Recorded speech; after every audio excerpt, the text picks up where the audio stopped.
welcome back to the channel, and this is a channel where we give you reviews, playthroughs, unboxings. We generally like to talk a lot of bollocks about tabletop gaming in general, and in this video we're going to be revisiting a top 10 list that we did around about 4 years ago, and things have changed radically in terms of games since then, so I thought it would be a good time to revisit this list. We're going to be talking about our top 10 area control games, and remember, if your top 10 area control game isn't on this list, then A, we probably haven't played it, or B, we think it's complete and utter dog shit. So remember, if you're new here, then please consider subscribing to this channel, hit the like button, all that YouTube bullshit.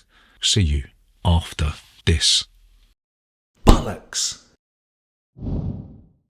So number 10 on our top 10 list of area control games is a game called Alien Frontiers. All right, I can hear some of you at the back saying this is more a worker placement game than an area control game, but it does have elements of area control that are fundamental to the way the game works. So we're going to call it an area control game, and if you don't like that, I can give a flying fuck. So in Alien Frontiers, you'll be placing your workers out onto the board to take different actions, and all of these actions will be guiding you towards getting the majority of colonies onto the main world in the center of the board. You'll be gathering resources, you'll be spending resources, you'll be expanding your fleet, and you will be colonizing the areas on the main planet. Yeah, this is a dice roll and worker placement game, so you're going to roll the dice and then that will determine the strength of the abilities that you can take. Okay, Alien Frontiers is getting a little bit old, it is a little bit creaky, needs a bit of cod liver oil worked into them joints, but I think it's going to be reprinted in some sort of deluxe edition soon. So if you like worker placement games and if you like area control games, then Alien Frontiers is still a decent game for your cash, right?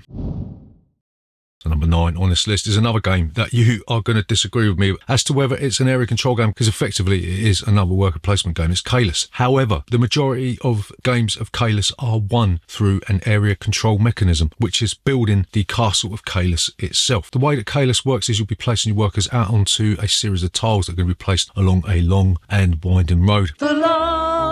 And then you will resolve these tiles in order. Once you've done that, then you will contribute resources to the building of the castle. If you've contributed the most, or you've got the majority of little houses on that section, then you are going to get a royal favour, which is going to grant you massive amounts of bonuses. So even though this is famed for being a worker placement game, the area control section of the game is where the game is won and lost, in our opinion. And for that reason, it is number 9 on this list. So number 8 on this list is a game that you can no longer get hold of, right? Because Games Workshop and Fantasy Flight Games had a little bit of a falling out and they still haven't kissed and made up, but it is Forbidden Stars in this game. This is like a 4X game, right? You're going to be putting these tiles out onto the board, you'll be taking actions and stacking each action disc on top of each other, and then you'll be resolving them from top to bottom. You can expand your fleet, you can move your fleet, you can engage in a bit of space combat, and the idea is to take over these tiles in order to gain objectives, yeah? Problem with this game, it only plays up to 4 players, and it takes an absolute fucking age to get through it, yeah, with 4 players. It could have done with a couple of expansions that could have given you a few extra factions and maybe a few extra bits and pieces, but it didn't happen, and as such we are stuck with a game you can't really get hold of unless you've got a load of money in your pocket, and B, a game that doesn't really have that much content but still provides an in-depth area control / war game, right, even if it is a little bit too long for my liking.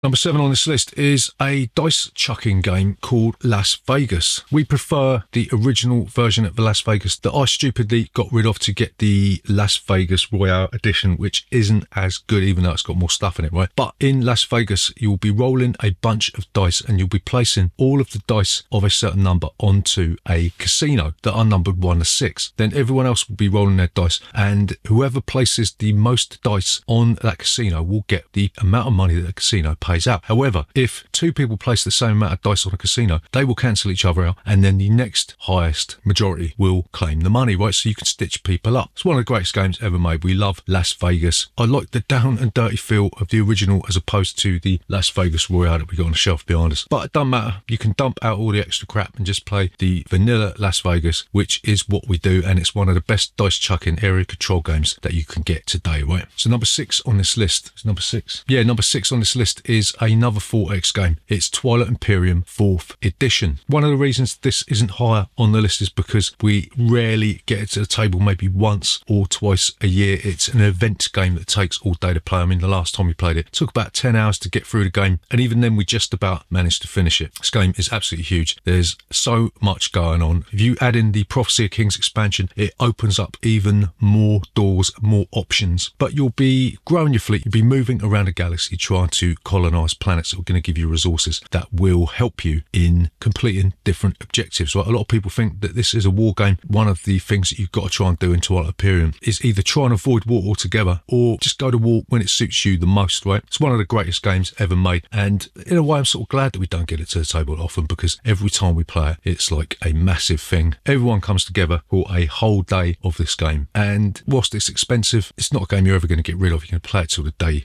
you die, and that's one of the reasons it's on this list, right? So number 5 on this list is a game by eco-warrior, social justice activist Eric M. Lang. It's Rising Sun. This is the third part in a sort of an unofficial trilogy that takes place in feudal Japan. You'll be placing your miniatures in certain regions. You'll be summoning these monsters that are represented by some of the best miniatures we've ever seen. And you'll be taking actions by selecting these different tiles, yeah? The combat system in this is sort of novel, because even if you lose the combat, you're going to be getting war reparations from the person that done you over, right? The deluxe edition of this is one of the most beautiful games we've ever seen, ever. And whilst it doesn't really work that well with an even number of players, because you've got a phase in this game called a tea party where players are going to join forces with each other, and there's always going to be an odd one out, yeah? This creates a wonderful dynamic in the game, right? But Rising Sun has sort of seen a progression from earlier games, starting with probably chaos in the old world, and Eric Lang has added to it, embellished it, and it's one of the best area control games that you can get, right? Yes, number 4 on this list is another game by eco-warrior, social justice activist Eric M. Lang. It's the precursor to Rising Sun, which is Blood Rage, right? Blood Rage takes place in a Viking setting, right? A setting that nobody seems to have a problem with, even though the Vikings are sort of famed for raping and pillaging large sections of continental Europe. But in Blood Rage, you're going to be drafting these cards from a deck over 3 different ages. You'll be playing these cards to summon monsters once again, move your clan members into different areas, gain the rewards that are going to let you level up, and you're going to be trying to complete quests that are going to give you victory points, yeah? It's more of a condensed down version of Rising Sun and Chaos in the old world. I suppose if you want to be picky about it, that Godfather game that nobody played unless they picked it up on Amazon for a tenner. But it's different enough from all the other types of games Eric M. Lang has churned out over the years. It plays in about an hour and a half, so it's not going to waste your time too much. And because of that, it just about pips Rising Sun on this list. So number 3 on our list of our top 10 area control games is a game called Kemet. This is effectively a war game where you're going to be engaged in combat right from the start of the game, because you can teleport using these obelisks into any area on the map effectively. You're going to be summoning these ancient creatures to do your dirty work for you. And the main idea of this game is to take control of these different areas on a board that are going to give you permanent and temporary victory points, yeah? A couple of expansions released for this. There was the Tau City expansion, and you can even have the one versus all expansion that I can't remember the name of because we don't really play it that often, yeah? But really, Kemet, I suppose, is the sort of perfect blend of aggressive wargaming coupled with the need to take control of different areas on a board, right? The theme is fantastic. There's a huge amount of options that you can do when you buy these power tiles, yeah? There's so many power tiles now. You've got the red, blue, the white, the black, and you can even mix in the new green power tiles with the first edition, which is what we do most of the time, yeah? It's an expansive game, and as such, it warrants a place higher on this list, doesn't it?